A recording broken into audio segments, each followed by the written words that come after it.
नमस्कार, live India में आपका स्वागत है। मैं सम्राट। पश्चिम बंगाल के नेता प्रतिपक्ष और बीजेपी नेता शुभेंदु अधिकारी ने कहा है कि बीजेपी राष्ट्रपति शासन के जरिए बंगाल में सत्ता में नहीं आना चाहती। बीजेपी चुनाव जीत कर आएगी।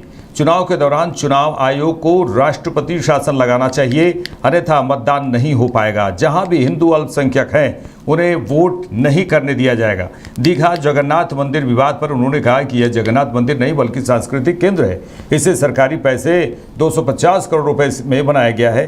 यह महाप्रभु का अपमान है और सनातनियों को यह बर्दाश्त नहीं होगा। वो ठीक नहीं है। वो जो कर रहा है रोहिंग्या मुसलमान के खिलाफ है, वो भारतीय नहीं है। दूसरा, प्रदेश में जो चल रहा है उसमें कार्रवाई हो रहा है पाकिस्तान और घुसपैठियों के खिलाफ, जो बांग्लादेश का बंगाल से होते हुए ममता बनर्जी जिनको fake I card Aadhaar card बना दिया, उसका खिलाफ हो रहा है। कोई भारतीयों के खिलाफ नहीं हो रहा है। जगन्नाथ मंदिर को लेकर जिस तरह से कह रहे हैं कि आप लोग ये जगन्नाथ मंदिर नहीं है, कल्चरल सेंटर है। गलत भ्रम मत पैदा कीजिए। ये सरकारी रुपया में हुआ है 250 करोड़ रुपया। इसमें टेंडर वर्क ऑर्डर सब देख लीजिए। सरकारी नोथी में क्लियर है, it's a cultural centre, it's not temple. वो जिस तरीके से पूरी धाम को अपमान कर रहा है, ये पूरा विश्व का महाप्रभु का जितना भी डिवोटी है, मैं भी डिवोटी हूं, उसका ऊपर सीधा सीधा महाप्रभु का ऊपर असम्मान है। ये सहन सनातनी समाज नहीं करेगी। वो कार्रवाई होना चाहिए। दूसरा, प्रदेश के बारे में नहीं करूंगा, लेकिन जो कार्रवाई वो लोग कर रहा है वो बहुत सही तरीके से कर रहा है, कानूनी तरीके से कर रहा है। इसको होना चाहिए। मुर्शिदाबाद में जो हिंसा फैला है, इसके लेकर पश्चिम बंगाल के राज्यपाल ने केंद्र को रिपोर्ट सौंपा। कहा है कि रिपोर्ट का कॉपी मेरा पास नहीं है भाई, मैं कुछ नहीं। संवैधानिक विकल्प पे विचार करने की सुझाव दिया है। गवर्नर साहब बहुत कर रहा है, फील्ड विजिट किया है, उसका रिकमेंडेशन अच्छा है। बाकी रिपोर्ट का कॉपी मेरा हाथ में नहीं है, मैं ज्यादा टिप्पणी नहीं करूंगा। क्या लग रहा है जो लॉ एंड ऑर्डर सिचुएशन है, या तो 355 लगा देना चाहिए, लेकिन राष्ट्रपति शासन के द्वारा बीजेपी सत्ता में आने नहीं चाहता है। बीजेपी चुनाव करके आएगा। जब चुनाव का दौरान इलेक्शन कमीशन को ये जो ममता एडमिनिस्ट्रेशन है इसको न्यूट्रलाइज करने के ईसीआई को इलेक्शन का दौरान राष्ट्रपति शासन लगा देना चाहिए, नहीं तो यहां वोट नहीं होगा। जहां हिंदू माइनॉरिटी है वोट डालने नहीं देगा।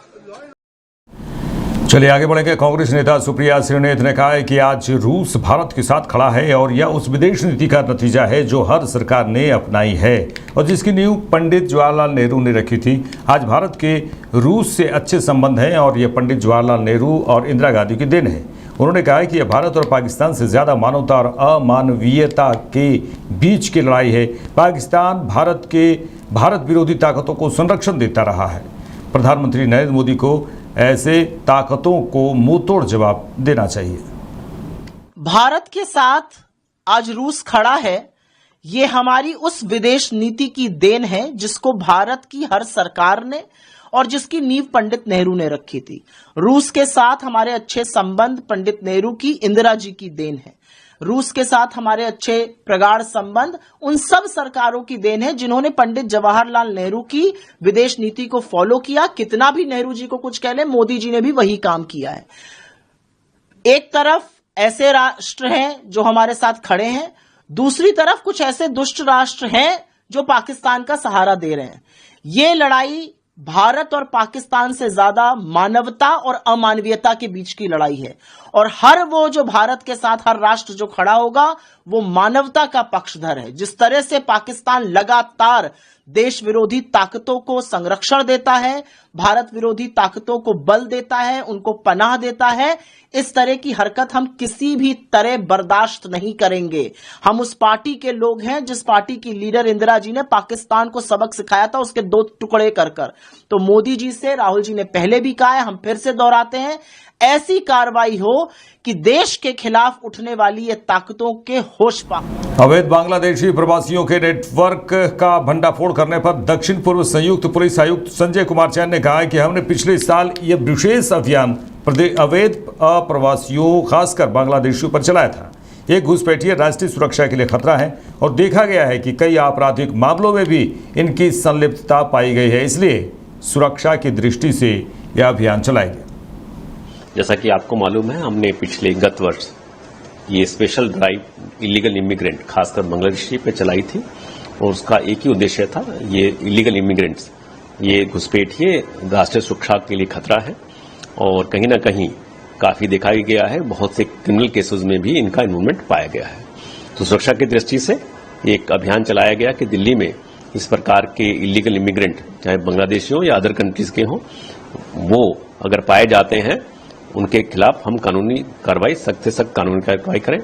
और दूसरा पहलू जो उससे ज्यादा बड़ा पहलू था कि खाली इलीगल इमिग्रेंट ही नहीं, इनको पनाह देने वाले, इनको सपोर्ट करने वाले, फैसिलिटेट करने वाले या उनको भारत में लाने वाले, साथ ही साथ इनका भारतीय पहचान पत्र जैसा दस्तावेज बनाने वालों को भी कानूनी कार्रवाई की जाए, ताकि पूरा नेटवर्क, पूरा इकोसिस्टम इनका डिसमेंटल हो, ताकि नए लोग भारत में ऐसे घुसपैठ के तरीके से भारत में ना आए। मुझे बताते हुए खुशी हो रही है कि हम पिछले 6 महीनों में सदर्न रेंज ने, जिसमें साउथ और साउथ ईस्ट जिला शामिल है, करीब 100 से ज्यादा 125 के आसपास हमने इलीगल बांग्लादेशियों को अरेस्ट किया है, डिपोर्ट किया है और साथ में करीब 100 अन्य इलीगल इमिग्रेंट जो अन्य देश से बिलोंग। हरियाणा पंजाब जल विवाद पर केंद्रीय मंत्री मनोहर लाल खट्टर ने कहा कि हमने जो कहा है सबके सामने कहा है, हमारा पानी का अधिकार है, लेकिन पंजाब के मुख्यमंत्री जबरदस्ती कर रहे हैं। पंजाब का पानी पंजाब को मिलना चाहिए, हरियाणा का पानी हरियाणा को मिलना चाहिए। बातचीत से जल्द इस समस्या का समाधान होगा। देखिए, चूंकि उनके हाथ में कुछ है नहीं, उनके पल्ले कुछ नहीं है। सुशील गुप्ता ने तो गुण गाने हैं जो उनका बॉस कहेगा, और वो क्या कहेगा वो आपको ही पता, हमको ही पता है।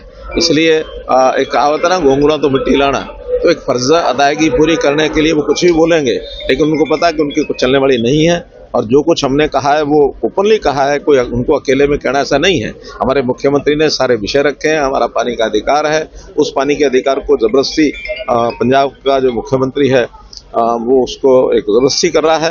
हालांकि मैं मानता हूं कि पंजाब के लोगों की शायद ये मंशा इच्छा नहीं होगी। हमेशा पंजाब के लोग वो न्याय के प्रति हमेशा यानी आगे रहे हैं। वो परंपरा है पंजाब की कि न्याय के प्रति हमेशा संघर्ष किया है। तो न्याय यही है कि जो जिसका अधिकार उसको मिलना चाहिए।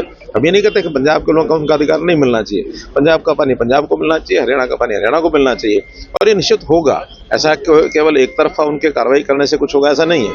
अगर इसमें इस बीबीएमबी के निर्णय को पूरा कराने के लिए कोर्ट्स भी हैं, कोर्ट्स में भी जाएंगे, और जो कुछ केंद्र सरकार के हाथ में है वो भी हम करेंगे, उनसे बात भी करेंगे, बात करके जल्दी इसको सिरे चढ़ाएं। आज उन्होंने स्पेशल सेशन बुलाया था और उसके साथ कह रहे हैं कि पुरानी सरकारों के बीज बोए हुए हम काट रहे हैं। चलिए, वो क्या कहते हैं क्या नहीं, लेकिन जो निर्णय है वो न्याय के हिसाब से होगा। दूध का दूध, पानी का पानी, और उसमें कितना पानी हरियाणा ने लिया है, कितना पंजाब ने लिया, कितना अन्य प्रदेशों ने लिया, उसका हिसाब किताब सब लगा रहे हैं। और मुझे लगता है कि बहुत जल्दी कोर्ट में भी ये विषय जाएगा तो कोर्ट को फैसला करेगा। लास्ट हरियाणा सिख गुरुद्वारा प्रबंधक कमेटी 9 सदस्यीय कमेटी कब तक मनोनीत होने की संभावना है? देखिए, ये तो काम उनका अपना है, जो 40 लोग चुने गए हैं, और जो चुनाव आयोग यानी कमिश्नर है, इलेक्शन कमिश्नर इस गुरुद्वारा मैनेजमेंट कमेटी के, वो अपने आप फैसला करके कोई तारीख तय करेंगे, उनको बुला करके, और जो वो चाहेंगे वो होगा, उसमें हमारा कोई रोल नहीं। देखिए, चूंकि उनके हाथ में कुछ है नहीं, उनके पल्ले कुछ नहीं है। सुशील गुप्ता ने तो गुण पूर्णिया से निर्दलीय सांसद पप्पू यादव ने कहा, बिहार में कांग्रेस पुनः अपनी जमीन को मजबूत करेगी। बिहार की जनता कांग्रेस के नेतृत्व में गठबंधन पर भरोसा करेगी। कुत्ता बिल्ली है, समझ गए, और इन लोगों को हमारा कुत्तों बिल्ली के बराबर नहीं है। कल महागठबंधन की बैठक हुई है, क्या लगता है कांग्रेस कितना सीट? अरे कांग्रेस, हम तो खगड़िया है ना, खगड़िया में अधिक सीट हम लोग लड़ेंगे। हम परबत्ता भी लेंगे, बलदौर भी लेंगे। कल के बैठक में क्या सीएम को लेकर के, सीएम फेस को लेकर के फैसला हो? अभी कोई सीएम फेस को, अभी तो हम लोग दूध मिश्री के तरह हम लोग का अध्यक्ष, वर्कर, और जो जिम्मेदारी आज बिहार में आम जनता की जो एक्सेप्टेंस कांग्रेस के प्रति बढ़ी है, जाति जनगणना मुद्दों पर, सामाजिक व्यवस्था पर, सभी जात के लोग बीजेपी और मोदी के बारे में, सत्ता पक्ष और ऊंची जात हो या पिछड़ी जात, सभी लोगों का कहना है ये धोखेबाज है, ये पीठ में खंजर भोगते हैं, ये भारत के लायक नहीं है, सभी लोगों का कहना है। तो मोदी जी समझे, बिहार में बदलाव होगा। सर, कांग्रेस के नेतृत्व में पुनः कांग्रेस अपनी जमीन को वापस करेगी और बिहार की जनता एक बार कांग्रेस के नेतृत्व में गठबंधन पर भरोसा करे। चलिए आगे बढ़ेंगे। जेडीयू नेता केसी त्यागी ने कहा है कि प्रधानमंत्री स्पष्ट तौर पर राष्ट्र के सामने घोषणा कर चुके हैं कि सही समय पर सही जवाब दिया जाएगा। बैठक में वे कह चुके हैं कि फैसला सेना को लेना है कि कब, कहां और कैसे जवाब देना है। प्रधानमंत्री स्पष्ट तौर पर राष्ट्र के सामने घोषणा कर चुके हैं कि सही समय पर सही जवाब दिया जाएगा और अपनी डिफेंस वाली मीटिंग में ब्रीफिंग के दौरान वो कह चुके हैं कि सेना को अब फैसला लेना है कब, कहां और कैसे। आरजेडी नेता और बिहार के पूर्व डिप्टी सीएम तेजस्वी यादव ने कहा है कि जिस स्थिति से मुख्यमंत्री नीतीश कुमार गुजर रहे हैं उसे लेकर हमें पीड़ा है। उन्होंने कहा कि हम बार बार मुख्यमंत्री से कहते हैं कि अब वे थक चुके हैं। मुख्यमंत्री इससे प्रमाणित कर रहे हैं कि बिहार कोई और चला रहा है, मुख्यमंत्री हाईजैक हो गए। कि मुख्यमंत्री जी जिस स्थिति से गुजर रहे हैं उसको लेके हम लोगों की पीड़ा है, लेकिन आप सब लोग एक बात जानिए कि बार बार मुख्यमंत्री जी को कहते हैं कि अब वो टायर्ड हो चुके हैं। इसको वो प्रमाणित कर रहे हैं। बिहार जो है कोई और चला रहा है, मुख्यमंत्री हाईजैक हो गए। बार बार यही कहते हैं कि हमको जो है फलना लेके चले गए। तो जब मुख्यमंत्री खुद ही प्रमाणित कर रहे हैं कि उनकी नहीं चलती है, कोई उनको लेके चला जाता है इधर तो उधर चले जाते हैं, कोई उधर लेके चला जाता है तो उधर लेके चले जाते हैं।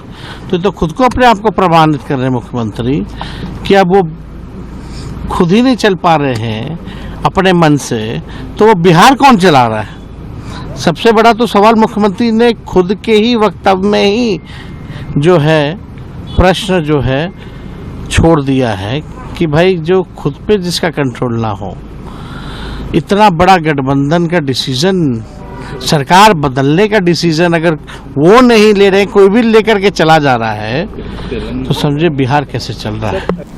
जम्मू कश्मीर की बात करेंगे, जहां चिनाब नदी पर सलाल बांध के सभी द्वार बंद कर दिए गए हैं। जम्मू कश्मीर के रियासी जिले में सलाल डैम बना हुआ है। यह डैम चिनाब नदी पर बनाया गया है। वहीं भारत ने सलाल डैम के सभी गेट्स को बंद कर दिए हैं। सलाल डैम के सभी गेट बंद होने के बाद रियासी जिले में चिनाब नदी के जलस्तर में काफ़ी गिरावट देखने को मिली है। चिनाब नदी कई जगहों पर सूख गई है। बता देंगे इससे पहले भारत ने चिनाब नदी पर बगलिहार बांध से पानी के प्रवाह को रोका था। अब भारत झेलम नदी पर बने किशनगंज बांध पर भी इसी तरह की कार्रवाई की तैयारी कर रहा है। एक्स पर एक पोस्ट में बीजेपी आईटी सेल के प्रमुख अमित मालवीय ने इस कार्रवाई के बाद प्रधानमंत्री नरेंद्र मोदी की सराहना की है। उन्होंने कहा कि भारत के हित में कठोर निर्णय लेने के लिए राजनीतिक इच्छा शक्ति की आवश्यकता होती है और प्रधानमंत्री नरेंद्र मोदी ने अपने कार्यों से यह प्रदर्शित किया है। यह प्रधानमंत्री मोदी का सशक्त सिद्धांत है जो आतंकवाद के खिलाफ अपनी लड़ाई में युद्ध और अडिग है। पानी और हमारे नागरिकों का खून एक साथ नहीं बहेगा।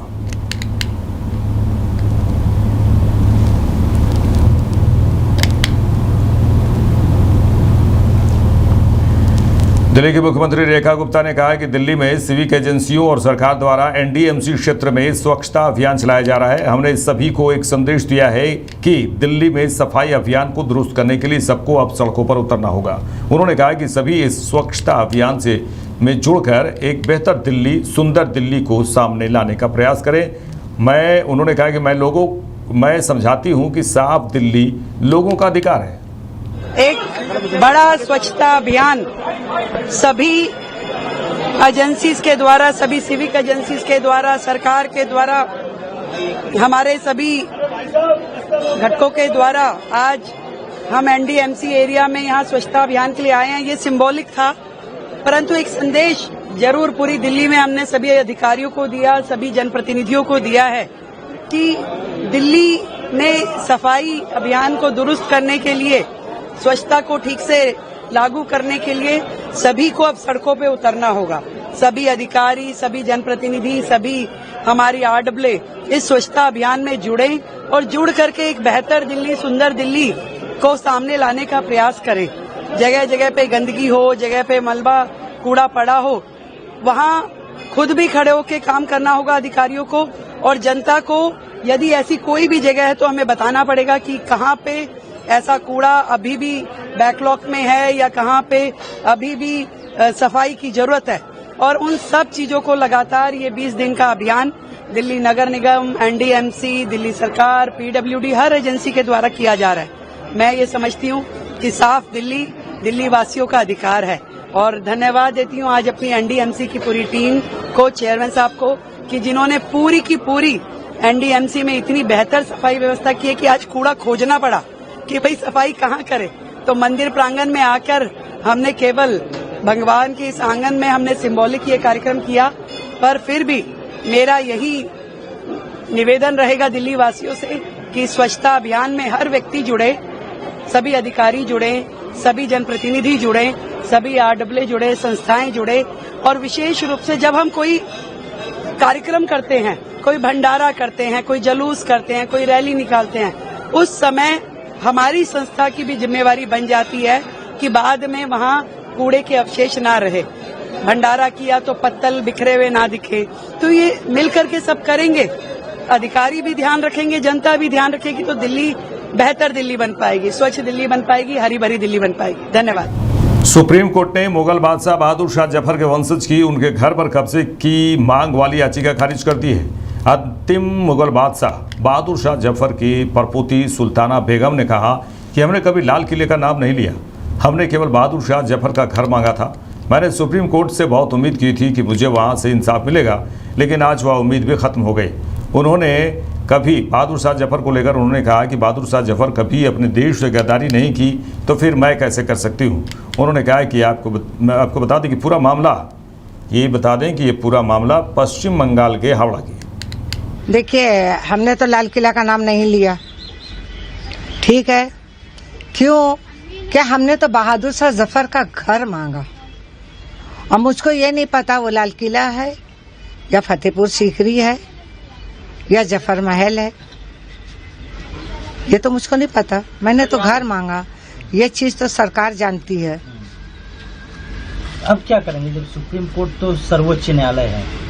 इससे पहले आप दिल्ली हाई कोर्ट भी गए थे और सुप्रीम कोर्ट भी याचिका खारिज कर दिया। देखिए, हाई कोर्ट अगर खारिज कर दी तो कोई बात नहीं है, चलो भाई, हाँ, मेन तो है सुप्रीम कोर्ट। लेकिन सुप्रीम कोर्ट पे मैं बहुत उम्मीद लगाई थी कि मुझको वहां से इंसाफ मिलेगा, लेकिन आज वो भी उम्मीद खत्म हो गया। अब मैं कहाँ जाऊं? भीख मांगू? बहादुर शाह जफर को बदनाम करूं? आज बहादुर शाह जफर ने अपने वतन के लिए क्या नहीं किया? अपने औलाद को कुर्बान किया, वतन से बेवतन गए, तक तो ताज छीन गया, लेकिन अपने वतन से वो गद्दारी नहीं की, तो मैं कैसे करती? हमारे पास भी ऑफर आया था, पेरिस से आया, आपका जेलम, पाकिस्तान में जेलम एक जगह है, वहाँ से लोग मदद करना चाहें, लेकिन हम कहा हम बहादुर शाह जफर को, उनकी कुर्बानी को हम नामेट होने नहीं देंगे, मैं अपना वतन छोड़कर नहीं जाऊंगी। तो एक उम्मीद थी सुप्रीम कोर्ट की, आज वो भी टूट गई। अब क्या करेंगे? देखते हैं।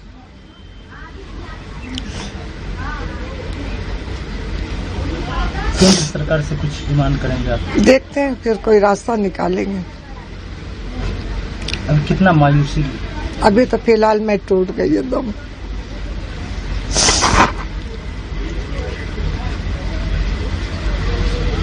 मेरे बच्चे लोग भी उम्मीद लगाए थे कि अम्मी जीत जाएंगे, तो हम लोग का भी तकदीर पलट जाएगा।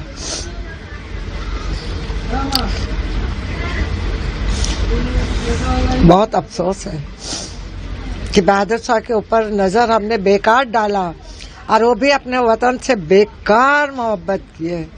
या जिसकी सजा आज गद्दार लोग को देखिए, सब ऊंची उड़ान भर रहे हैं, ठाट से घूम रहे हैं, महल है, सब कुछ है।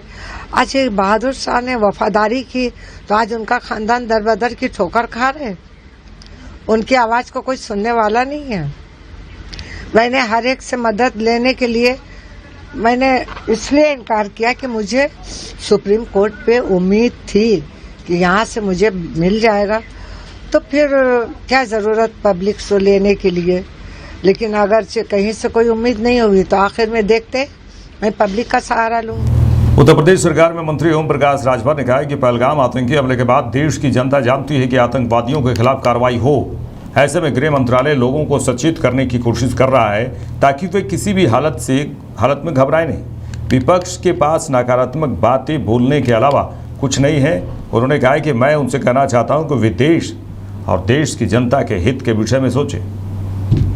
देखिए, देश की सुरक्षा के मद्देनजर पहलगांव घटना के बाद देश में जो देश के लोगों की चाहत है कि जो आतंकवादी भारत पे घटना किए हैं भारत में, जम्मू कश्मीर में, उसका बदला लिया जाए, आतंकवादियों को सफाया किया जाए। ऐसी स्थिति में गृह मंत्रालय ने पूरे देश में एक माहौल लोगों को सुरक्षित रहने के लिए, जब जो हमारे लड़ाकू विमान रिहर्सल करें तो उसकी आवाज से, उसके ध्वनि से घबराए न, उससे कैसे संतुलन बनाएं, इसको लेकर के जानकारी देने के लिए सबको अलर्ट किया जा रहा है। सर, विपक्ष है, पैनिक की स्थिति बन गई है, सब लोग वहाँ पे भगदड़ मची हुई राशन खरीदने की। वैसे ही भारत में भी स्थिति पैनिक की स्थिति बनाई जा रही है ताकि लोग जो है जैसे पाकिस्तान में स्थितियां वैसे यहाँ पे भी हो जाए। विपक्ष के पास नेगेटिव बोलने के अलावा कोई पॉजिटिव सोच नहीं है। वो हमेशा भारत के लोगों के खिलाफ उनकी शंकाएं बनी रहती हैं और ऐसे विपक्षी लोगों से कहूंगा कि देश के प्रति सोचिए, देश में रहने वाले लोगों के हित के विषय में सोचिए और उनके मनोबल को तोड़ने का काम मत करिए, मनोबल बढ़ाने का काम करिए। सर, पहलगाम। मेरे साथ इस बुलेटिन में इतना ही। देश दुनिया के तमाम खबरों के लिए देखते रहिए लाइव इंडिया। नमस्कार।